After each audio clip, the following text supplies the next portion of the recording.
And this is the IALLT webinar series. IALLT is the International Association for Language Learning Technology. We have a webinar series. It's approximately once a month and all are welcome. Recordings are generally a member benefit, but the IALLT board has agreed to allow this webinar recording to be open to all. So it may take us a day or two, but we will post it onto our journal site, which is the FLT mag. You can find that at fltmag.com. We also have some other things, services that you can partake in, like the LLTI listserv, and you can find a lot of information about what we have available at IALLT.org. For the webinar, we ask that you keep your microphone muted to cut down on background noise. If there's a time in the presentation when you can unmute your mic, we'll let you know. If you have questions or comments during the presentation, you can type them in the chat, and oftentimes we have a great conversation in the chat. Just hover over Zoom and then click on chat, and you should be able to see the chat box. I'm one of the webinar coordinators, and also Evan Rubin is here. So if you have any technical difficulties, please privately chat to either Evan or me, and we'll do our best to help you. If you want to get out of the full screen view, you can hit escape, and that should do that. Again, I'm going to put into the chat this link, or this, not a link, but information about this reading group that we're going to try out on a similar topic to this webinar. And so we're going to be doing this after the webinar is over, so you're welcome to join in. We really appreciate LJ Randolph and Stephanie Madison coming to share with us today on this very, very relevant topic, something that we're all interested in knowing more about. And so their presentation is going to be on counter narratives as resistance, social justice in the world language classroom. Thank you so much for sharing your time and expertise with us today, LJ and Stephanie. Oh, thank you for having us. Okay, so I guess we'll get started. Thanks everyone, and we're very happy to be here. So the title of our presentation is Counter Narratives as Resistance, Social Justice in the Language Classroom. And I included the link in the chat to be able to access the handout that we're going to use. And within that handout, there are some resources that we'll be working with during this presentation, as well as a link to the actual slides of the presentation if you would like to have that. And that link for the handout, don't worry if you missed it and you have to scroll up in the chat to find it. It'll be listed in the footer of every single slide of this presentation. So at any point, you can just type that information and be able to go there. All right, so a little bit about us. My name is Stephanie Madison, and I am a project manager of the Teacher Learning Progression Program at Clemson, and I am also a Spanish instructor for a couple of universities in South Carolina. And my Twitter handle is posted at the bottom of each slide as well, Dr. Stephanie 38, and my email address is listed right here. And Evan, thanks for posting the link there. Yeah, someone also posted the link to the ACTFL store. Before the meeting officially started, we were talking about Wesley, Wassel, and Glenn's other publication, Words and Actions, by ACTFL. And so someone posted the link to that book if you want to get more information about that. But anyway, my name is LJ Randolph, and I'm an associate professor of Spanish and education at the University of North Carolina in Wilmington. I also coordinate our teacher licensure programs in French and Spanish. So I teach courses in education and also a variety of courses in Spanish, from lower level courses all the way through the graduate level. All right, so our objectives for the day is we're going to be identifying theoretical foundations for social justice pedagogy and discuss concrete ways to implement social justice in the classroom through the use of counter narratives. So starting off big picture, and then we'll get more fine-grained as we work our way through the presentation. And so world language teachers have a hard time implementing a social justice lens in their classes for a number of reasons. There is a fear of potential backlash from various stakeholders. Sometimes there are unsupportive colleagues, and many teachers are just unsure of what exactly to do. So it's not that they're opposed to adopting a social justice pedagogy. It's just can feel overwhelming when we have these barriers or perceived barriers in the way. So about potential backlash. So a note about that, integrating social justice themes and topics into your current content, it can be a small, one day at a time, change things little by little as you go, because small actions add up. So don't feel like you have to overwhelm, throw out the whole entire curriculum. Small actions add up. And as I always say, we aren't dismantling the patriarchy today. So we chip away at this little by little, and it's a lifetime of work. So I always say, might as well settle in, because, small changes day by day over the years, they add up to big things. So with the challenge of unsupportive colleagues, I always say, find your people. Twitter has a pretty good world language community where you can connect with people, conferences. Always keep an eye out for the sessions that catch your eye, where you can connect with other colleagues who are interested in the same things as you are, and other schools. If you don't have a colleague in your school you can collaborate with, look for another school in your district. And colleagues are more than just coworkers. And finally, what to do? What does this look like? Develop activities designed to get students to think more deeply about topics is the first and foremost thing to take away. Again, it's not overhauling the whole entire curriculum tomorrow, but with some intentionality and some direction, designing these types of activities to get students to think more deeply is a manageable task that we all can undertake every single day. And there's a few different ways to do this, and that's what we're going to be talking about.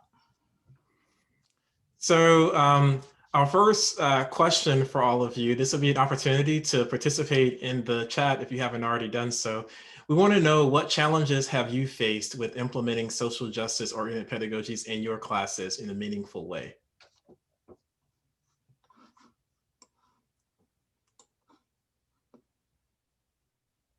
Mm-hmm. Mm. Mm-hmm. So I see finding texts that represent a variety of voices, talking about complex things to beginner students. And I think that's an important thing that a big question that a lot of people have. If I have novice learners, it's difficult to talk about these things in English. How do I go about talking about these things in French or Spanish or Japanese?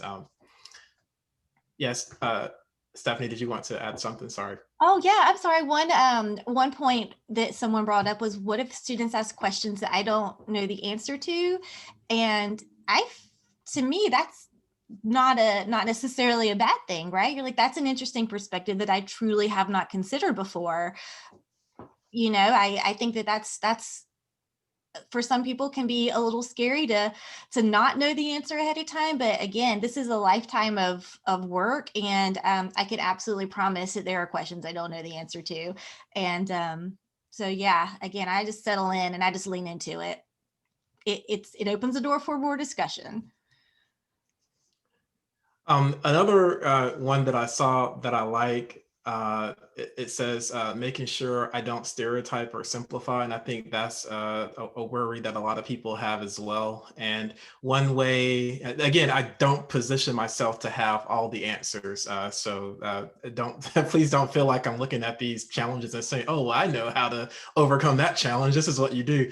But this is something I've thought a lot about, and I'm trying things as I go. But one thing that I try to do with that is to define community as in as small of a space as possible. And so really, when I'm talking about, for example, Recently, I designed a lesson looking at some of the long-term impacts of Hurricane Maria in Puerto Rico. But I don't talk about Puerto Rico as a community or as a culture. We focus on one specific region of Puerto Rico, the municipality of Loíza. And we talk about how the hurricane affected that particular region and what are some of the long-term efforts that are going on there. And I think that helps students to think, to not over generalize, okay, this is what all Puerto Ricans think, or this is how it is in all of Puerto Rico. It's like, no, this is this one very specific community, and we can look at some of the contextual factors that impact this community that may or may not impact other communities.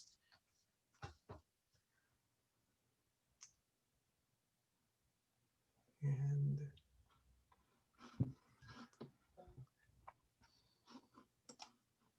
I see here a thing about evaluations. Colleagues who supervise my work are openly against even talking about privilege. And thank you all for being vulnerable and sharing your comments here about this particular topic. Mm-hmm. And I think we'll hold off on that one because there's a discussion question at the end that someone put in the registration form. And that's one of the questions that we'll incorporate into the presentation. I think that's a good point.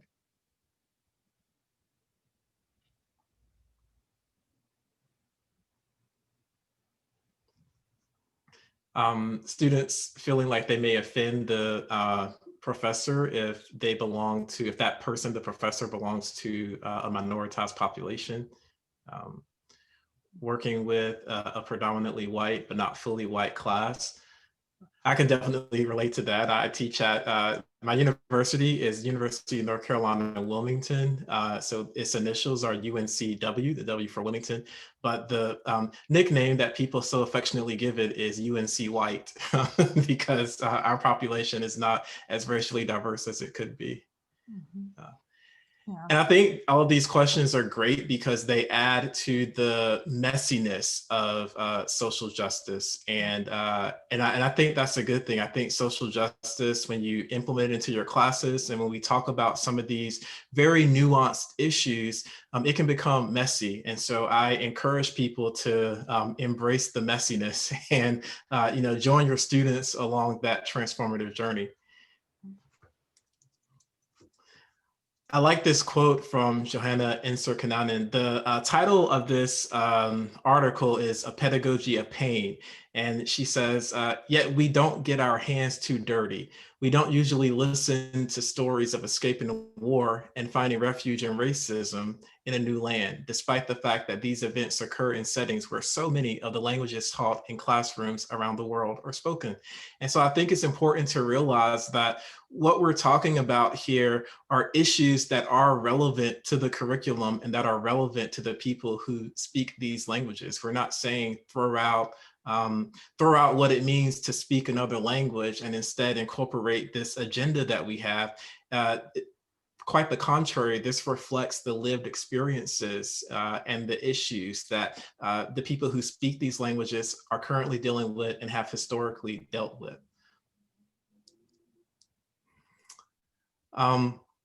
And so on that note, we think of social justice as not something extra to do or a curricular add-on. It's something that should be embedded into the DNA of the course. It can be seamlessly integrated into our current curricula in a way that supports language goals if we are intentional and thoughtful about how to do that.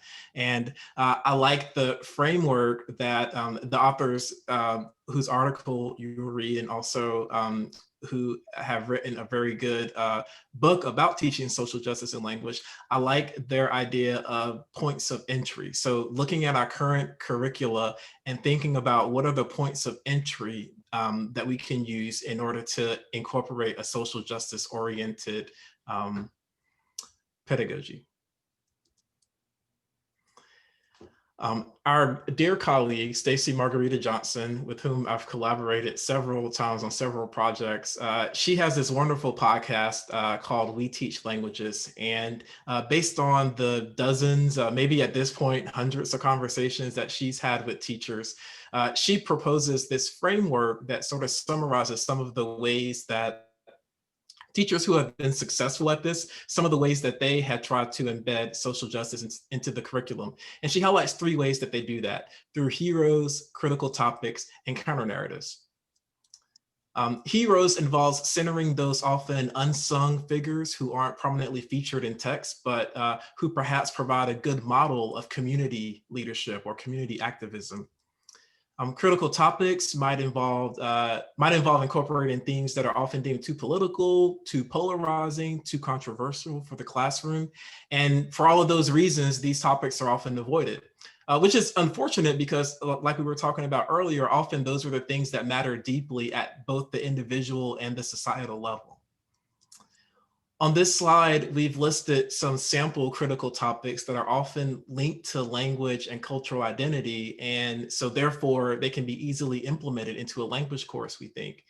And when you look at all of these topics and you think about how they can be implemented into a course, there really is no necessary proficiency level. For example, if we look at one of them, let's look at identity, for example. Students can begin talking critically about identity as soon as they learn the verb to be in whatever the target language is. As soon as they learn basic descriptive adjectives, they can start talking about identity in a critical way. Students can start talking about disparities with equity and access in education as soon as they learn how to discuss school life and daily life. Students can start talking about something like environmental justice as soon as they learn basic weather terms. And we'll see some examples of these later in this presentation. And then finally, that third category is counter narratives. And counter narratives aim to center perspectives that are often marginalized, or those often untold stories from traditional minoritized or oppressed groups. And they can be personal stories or narratives. They can be other people's stories or narratives, or composite stories or narratives. Solorzano and Yosso describe this as a method of telling the stories of those people whose experiences are not often told. In essence, those people who are on the margins of society. And Stephanie is going to talk about one way to do that. All right, so we're moving from big picture. These are the things to keep in mind as we develop our lessons, as we interact with our students. But let's look at some concrete ways that we can do that. So we're going to start with examining pre-existing beliefs that your students might hold when they come to class. Next slide. And so we're going to choose the issue, undocumented children don't deserve to attend public schools. If this is an attitude that a student has or a statement that a student makes in class, the counter narrative that you might offer might be education is a human right. Unequal schools keep the wealthy and the rest of the country separate. So it's not about chastising the student for saying something or treating it as a discipline issue so much as another point of entry, and by simply offering another perspective. And so we're really going to dig into this example here with schools. So school is a common topic for novice level classes of all languages. So moving beyond just, school supplies, reading a class schedule, you can ask critical questions to get your students thinking, such as who gets to attend schools in other countries? And, some students might say, well, kids. You might say, well, maybe.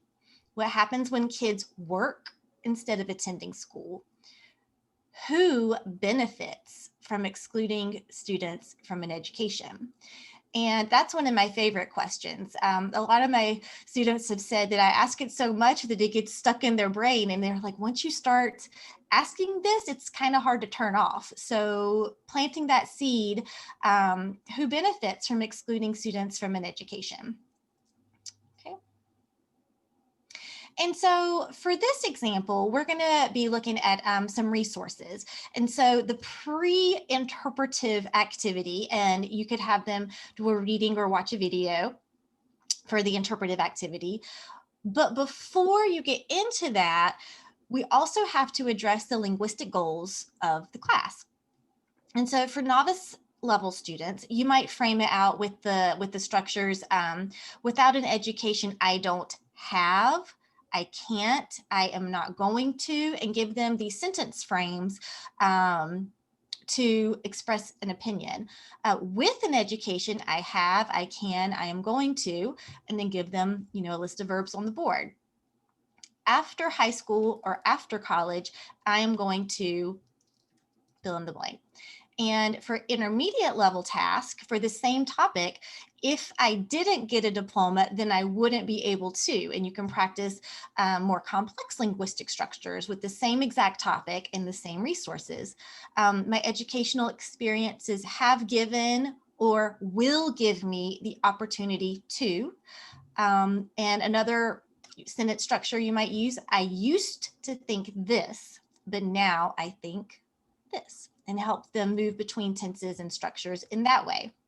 And so this is just one example of sentence frames that you can use with all different levels with the same topic of school, but taking it a step beyond school and access to school and what that means. All right. So the next step when you do the pre-interpretive activity, that's to get them thinking, and then start with the interpretive activity. And this can be a video, an article, a website, an infographic in the target language, a commercial. And we're going to be looking at the question, what does education mean to you? And so the resources that we have pulled are going to be tied to this overarching question. So do we have time for this, LJ? I think so. How long is the Okay. video? I think I shared my sound too. Let me know if the sound doesn't play. Okay, so we have a little video for our resource. Yeah, it's playing. It's good, LJ.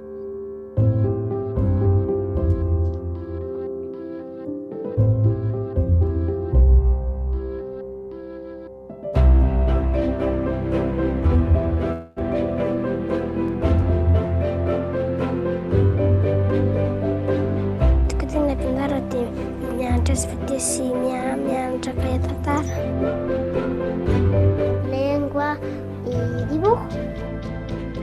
Aku prefer matematik. Problem, multiplication.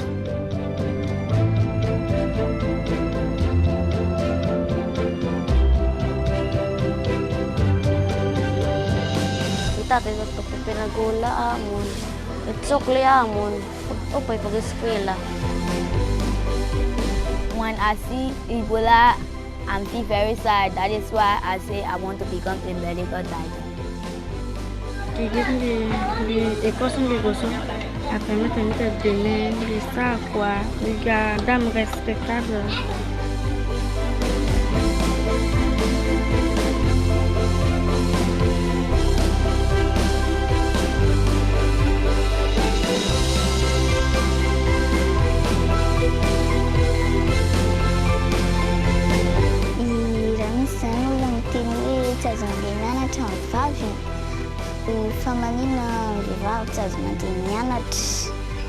I do not think about my leg. I feel free.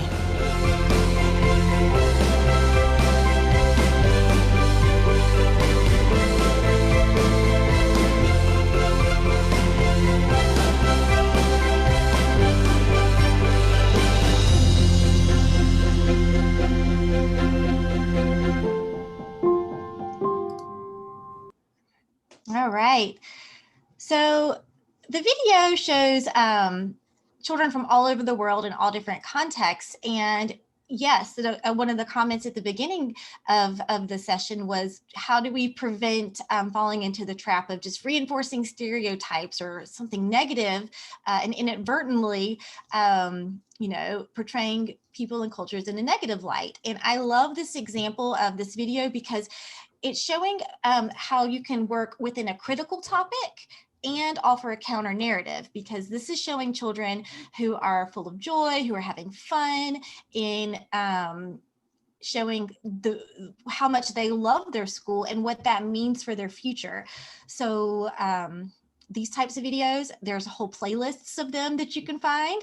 And so this is a really good resource that even your novice level students can interact with. Another example of a resource, if you wanted to do an interpretive with reading, the DREAM Act of 2017 provides a path to U.S. citizenship. And so this gets into the nitty-gritty of the actual bill of the DREAM Act and children who came here and were under DACA. So this is another resource that students can examine because, again, there's a lot of misinformation swirling about. And so if you take them to the source of what it means for students in the United States to attend school, with the background in mind of thinking broadly, big picture, this is a resource that can be applied to any age group, any language. And finally, we have an infographic supporting undocumented students in their communities for educational equity.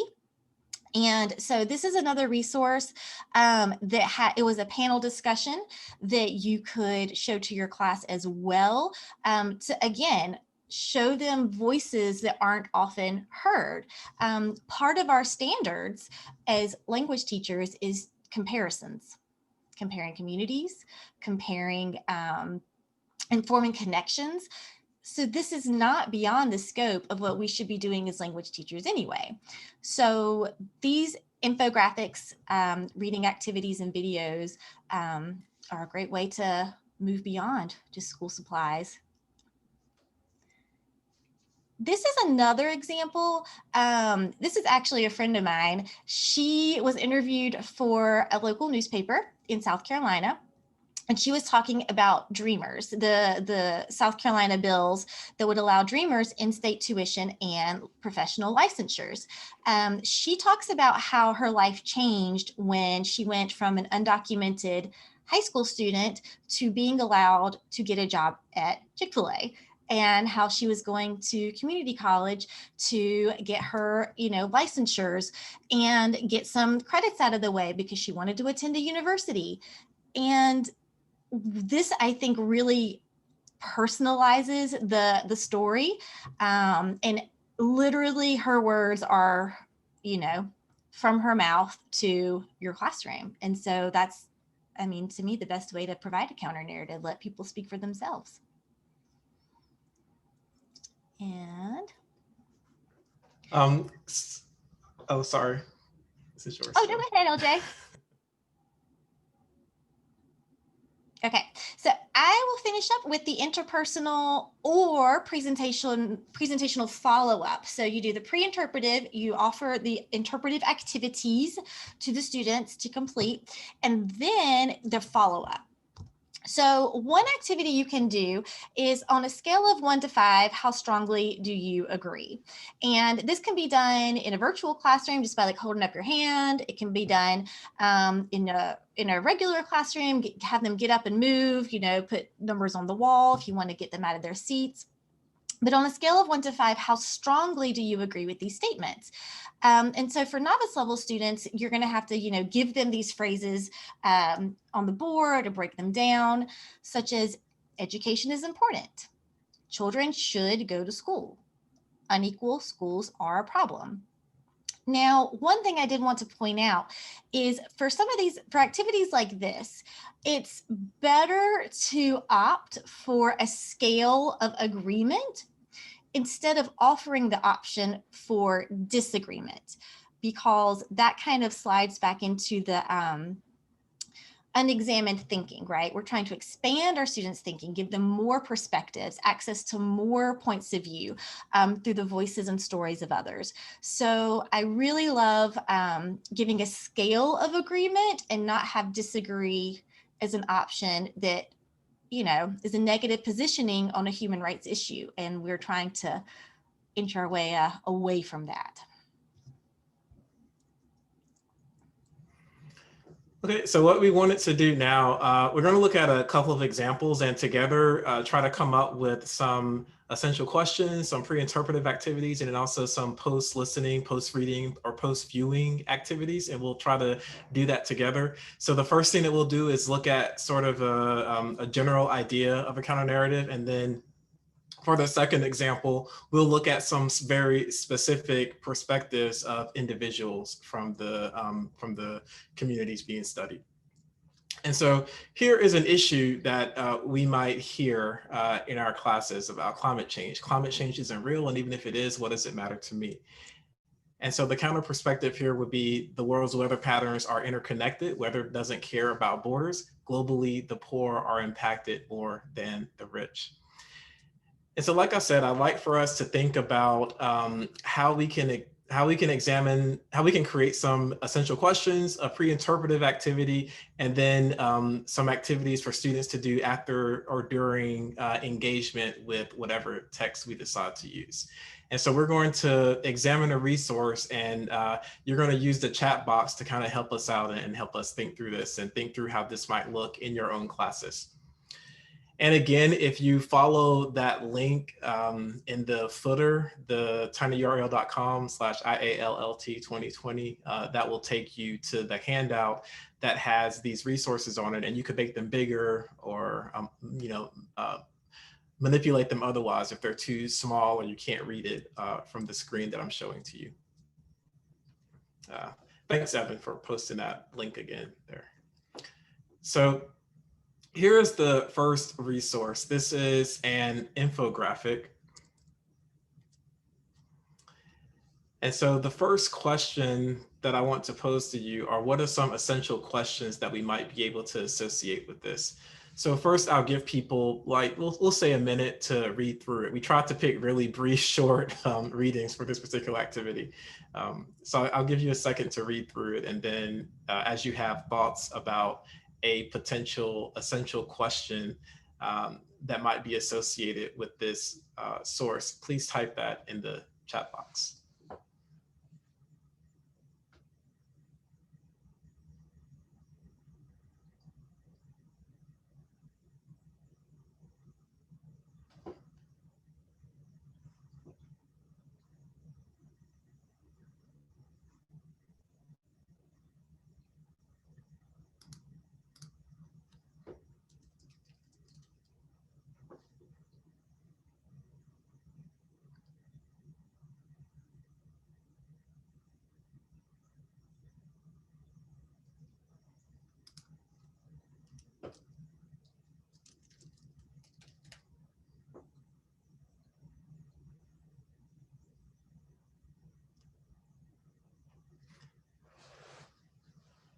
Thanks, Kate. What is the impact of global climate change?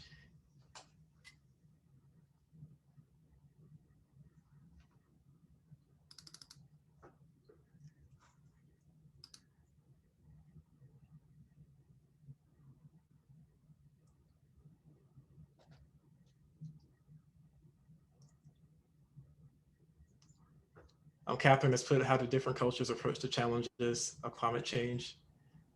For novice students, simply, where do I live?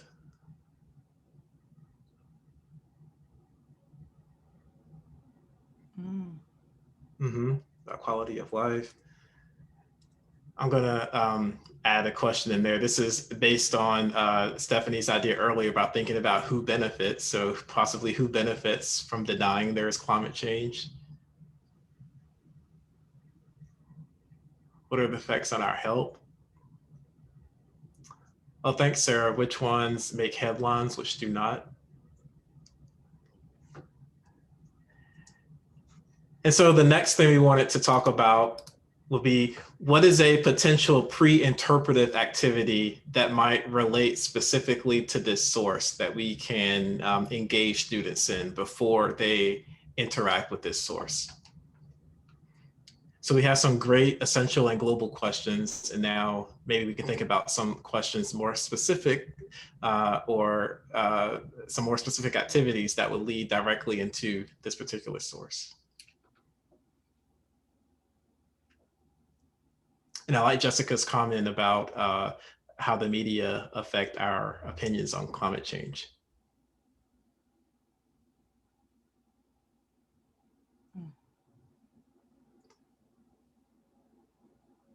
From small talk to global issues. I would love to hear more about that. So if the person who, I like to say people's names directly, but also would hate to mispronounce someone's name. So if you could spell your name phonetically, I'll be able to say it out loud.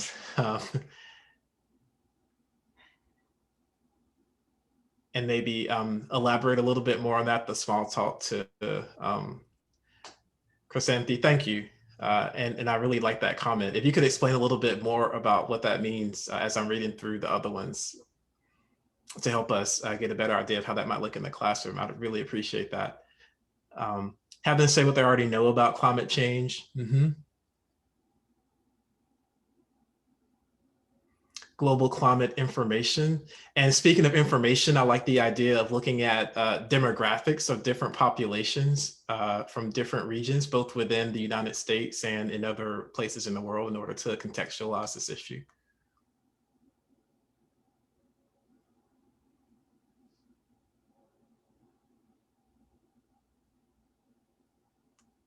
Oops, I was reading something and it jumped down.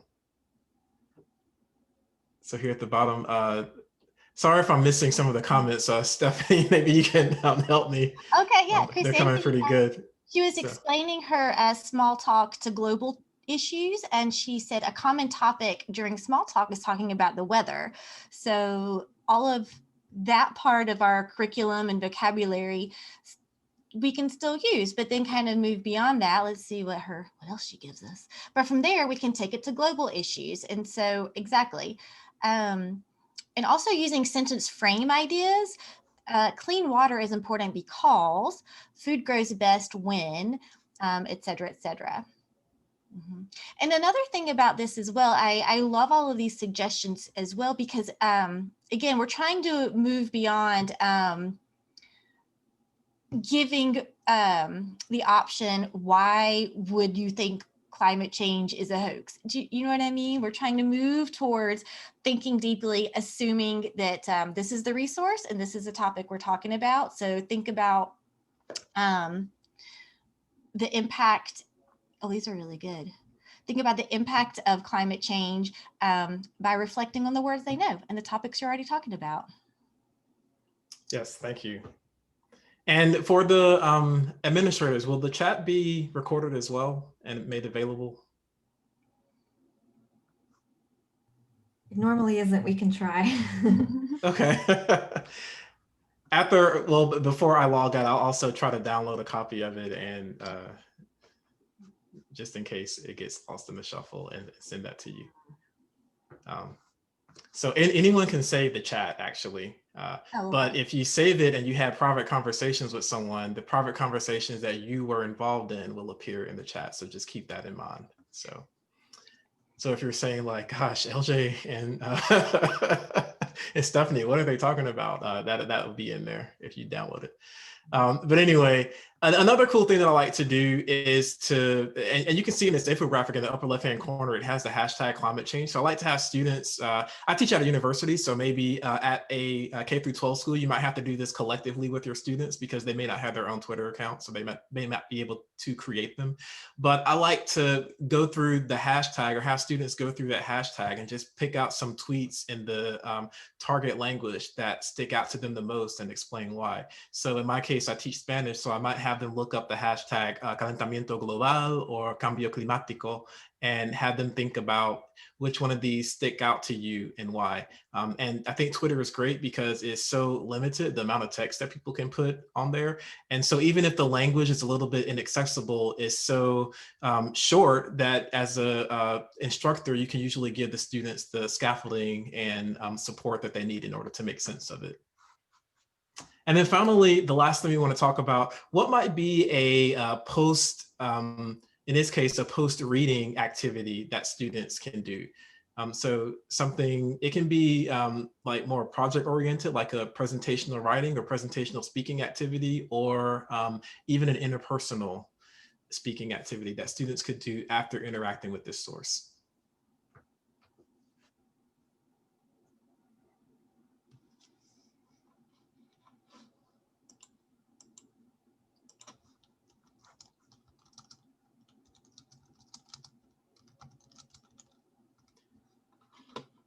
And Jenny has an activity there. I guess that's French or Italian. I don't speak. I don't speak those languages. But thank you all so much for sharing this. Okay, French, it's a music video. Thanks, Jenny. And I like Kate's suggestion of making students make their own infographic or record a public service announcement based on this infographic. I love that. Digital poster, students create their own digital posters. Research the effect of climate change in their community and present to the class. That would be more of an intermediate activity, but that's great. And then start a hashtag with their PSA. Thanks, Catherine.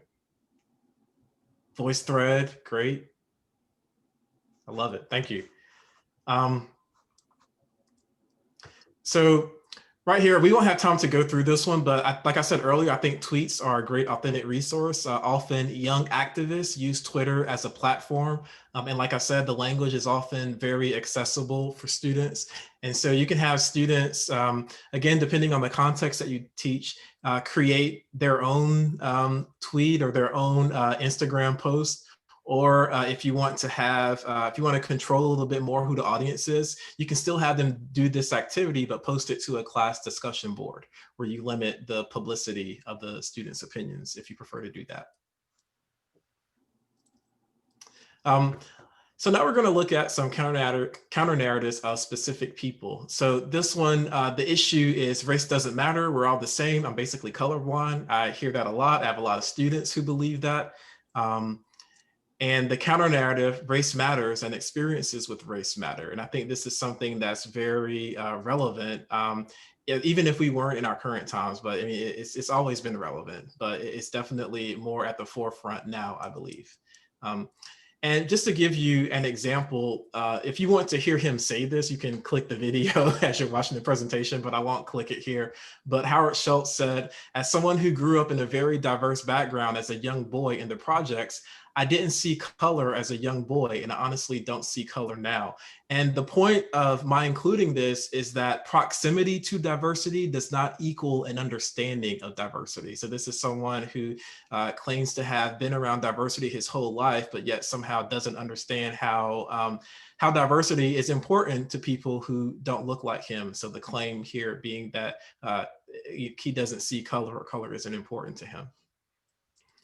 And so I kind of want to do the same thing. I want to look at a resource and develop some essential questions, a pre-interpretive activity, and then a post-reading activity for the students.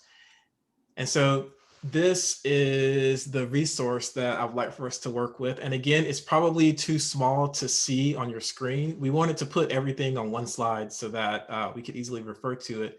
But like I said, if you just click that link in the footer, it'll open up a Google Doc and you'll be able to enlarge the pictures if you need to do that.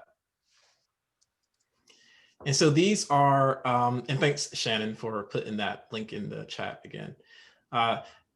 These are people who identify to some extent as both Latinx and African American or Afro-Latinx to some extent.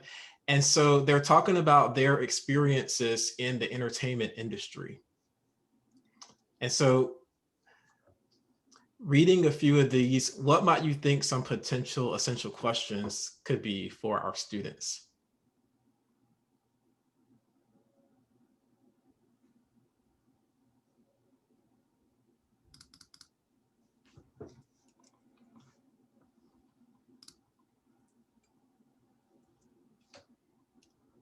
As you're thinking, I'm going to type in a couple of thoughts that I have.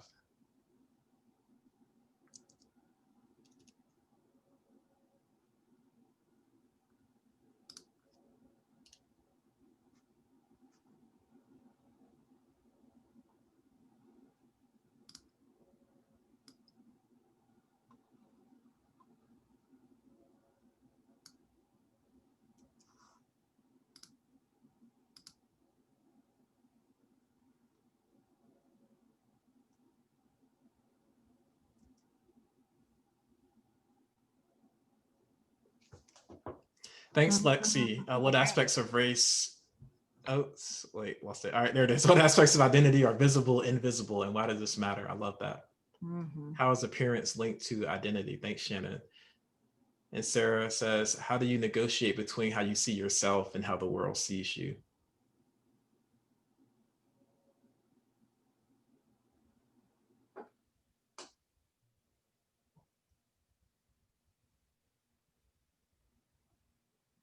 Thanks, Catherine, for including those resources. And please, others, if you know of different websites or different outlets for relevant resources, please put those in the chat. And just in case the chat doesn't record, AATF has a complete curation of resources. And no, we appreciate you sharing. This is great. So there are banks of resources already out there. I don't think you're overwhelming the chat at all, by the way. Why do our words matter to other people? Or how does what we say impact others? Thanks, Kate. I love that.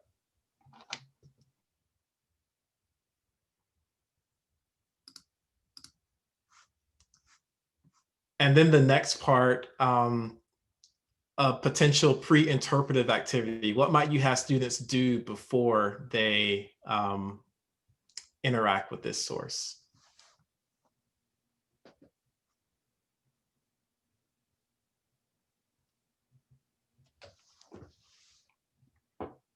We'll get a couple of ideas.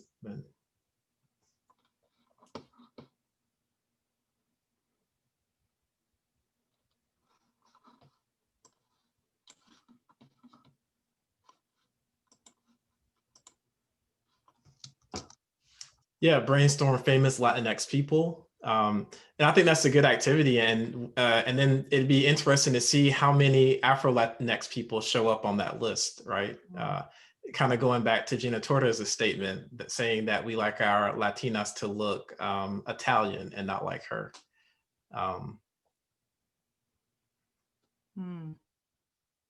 Thanks, Shannon. Yeah. And I think that Shannon's comment about, thanks for challenging us to come up with ideas. We don't frame ourselves as experts on this. I don't think anyone can really be an expert on social justice. It's a journey, and we're all just are on this journey together. So I think it's important for us to support each other, and then also to realize the value that other people bring to the conversation. So examples of inappropriate things that people have said about their experience. Appearance. Oh, appearance. I said experience. Yes, sorry. Think about two aspects of their identity and how they intersect. I love that. And just to add on to that, I've actually used this in my own classes, and I have had students, you're thinking about in my class with this particular activity, they were novice mid, novice high learners. So just on a scale of 1 to 10, how does race affect your daily life? And then an activity that I modified from the Words and Actions book, have students say, I am blank, but I am not blank. So I am, and then they put an important part of their identity, and then they say, but I am not, and then they put a stereotype that is typically associated with their identity, or that they have heard be associated with their identity. And then going back to Philomena's question, and please, if I did not pronounce your name correctly, please provide the phonological pronunciation so I can make sure that I'm saying your name the right way, while also being able to identify you by name. That person says, think about two aspects of their identity and how they intersect. And one thing that I've had students do was to make a graphic organizer showing the context in their lives in which they feel they must maintain a double identity, or what type of identity do they maintain in certain different aspects of their life. And then the final thing here, a potential post-reading activity that students can do here. Just to give you one example, going back to something Stephanie said earlier about agreeing or disagreeing. Again, with this particular type of activity, I would not ask students, do you agree or disagree with this point? Because the whole point of a counter narrative is that we're saying that this is a valid point of view and that it is based on the authentic experiences of this person. So don't ask students, do you agree or disagree when Gina Torres says that when we think of Latinx people, we think of people who look Italian. Who are we to debate what their experiences have been? So it's better to frame those types of discussions in terms of, what experiences do you think this individual has had that might have led them to have this opinion? And how might those experiences be different from someone who is not a member of that particular minoritized group?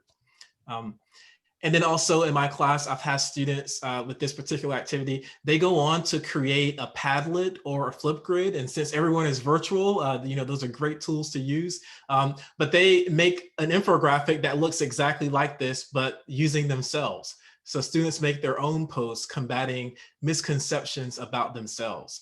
And even if students are part of a traditionally privileged community, they can still often identify misconceptions that people may have had about their own identity. And so it's very interesting and engaging and community building even to do an activity like this. And then finally, we want to conclude with here's another example. We're not going to do this one, but this, I have the link to the video here, but this is another resource that you might want to use relating to that theme if you teach Spanish. This is something that you can use relating to the intersection of Black and Latinx identities. And then So I'll turn it back to Stephanie. Oh, yeah. So our key takeaways before we get into some questions that were submitted with the registrations, start small and identify points of entry in your current curriculum. Keep linguistic and developmental level of the students in mind and be proactive. You have to seek out these points of entry.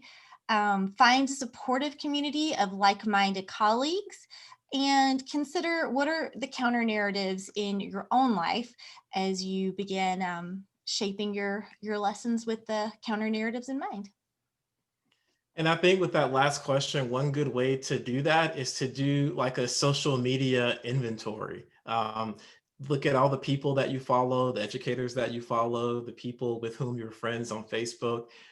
What do they look like? What experiences do they have? And how might you be more intentional if you're not already doing so about incorporating more perspectives that don't reflect your own in those types of communities?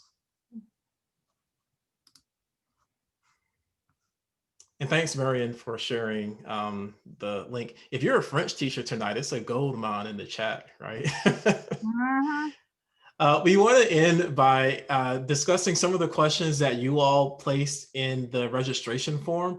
And if you have other questions, if we have time to do those, you can put those in the chat and we'll try to address them. But we just want to give some very brief thoughts on the questions that people have put in the registration.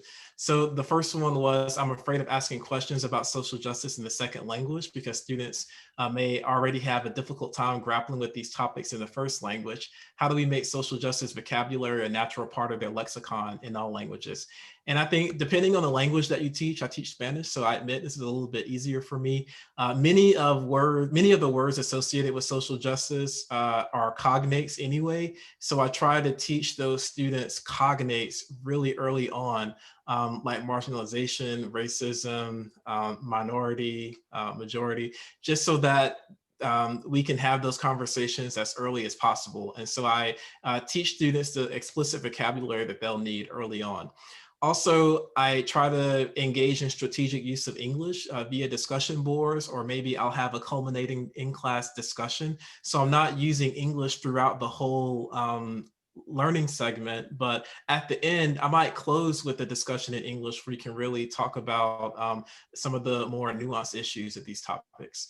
And then I love Glenn Singleton's tenets of courageous conversation. There are 4 tenets: stay engaged, speak your truth, experience discomfort. And I think that's a big one. Just letting students know I'm uncomfortable a lot of times discussing these things, and they also will experience discomfort, and just let them know that that's an expectation so that they're not thrown off when that happens. And then finally, and most importantly, to expect non-closure. Like Stephanie said at the beginning, we're not going to dismantle institutional racism in this class period, right? So to let students know that they may walk away with a lot more questions than answers, and that's okay. That's part of the process. I was so excited when I saw question number 2 because this was the topic of Stephanie's dissertation. So I was like, it absolutely was. So the second question was, how do we deal with social justice in the Donald era, when almost everything social justice related is deemed as coming from the radical left or socialist? Jobs can be at risk when/if you dare to discuss some issues in the classroom, i.e. Black Lives Matter signs. And LJ speaks the truth. The title of my dissertation was The Trump Effect and the Damage Done. And it's available online if you want to read it. It's all about how this rhetoric, this hostile socio-political rhetoric, filters into our classrooms. And so we feel it from all sides, right? You can feel it from students who are mimicking things that they hear, from colleagues who are unsupportive, and it can position us in a place of fear.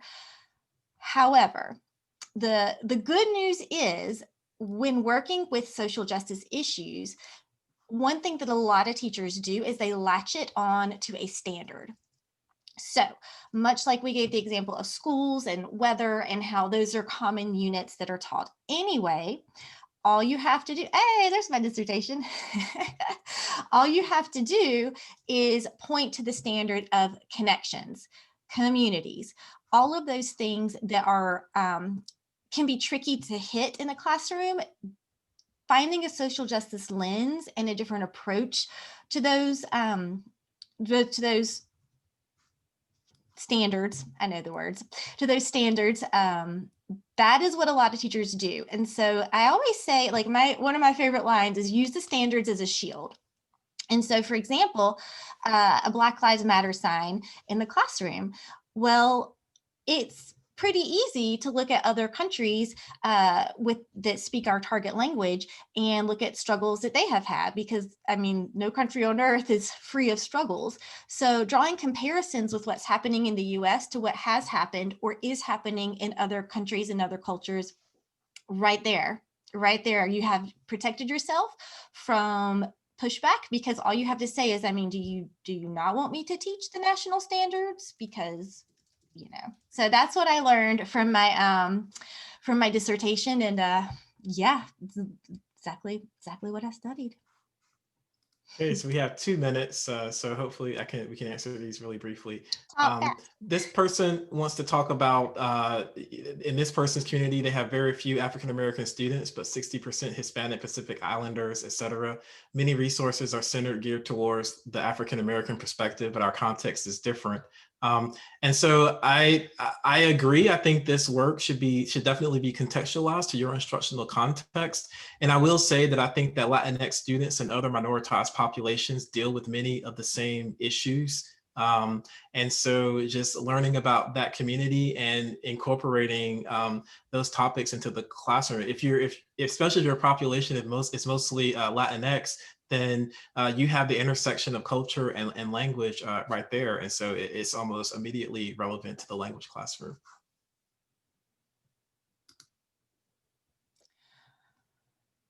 All right. Let's see. Last one. How do we, sorry, I was reading the chat box from the fourth one, LJ. Mm-hmm.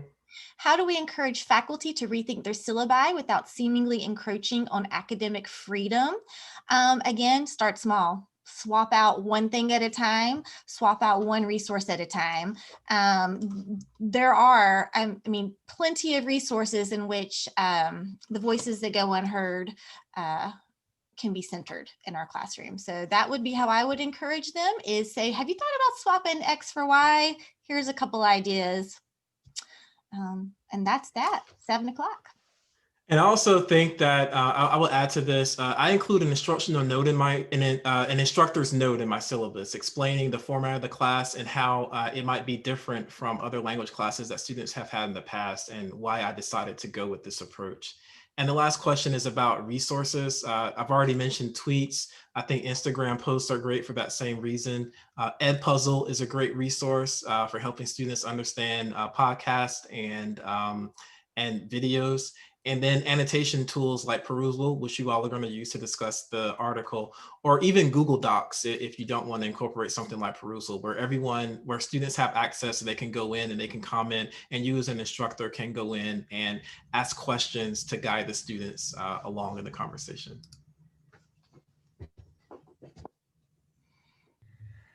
LJ and Stephanie, thank you so much. It's been really great because I really appreciate how you have incorporated a lot of big picture questions, but also some very concrete examples that we can think about actually incorporating in our classes. We really, really appreciate the fact that you put in the time and to share your experience and your expertise with us tonight. I'm going to again put the links to our reading group that we're going to be kicking off with this webinar. And then also, I just want to tell everyone that our next webinar is going to be on hypothesis, which is similar to Perusal, both great tools, November 12th at 3 p.m. Eastern. I'll put the link to that in the chat as well. Thank you again so much, LJ and Stephanie, for sharing your time and expertise. And thanks for all the suggestions. Thank you all. I enjoyed it. Yeah, we always have a great, wonderful chat. Yes. And I think I saved it correctly. So if you have trouble getting it, I think I have a copy of the chat. So. Okay, thank you. Yeah.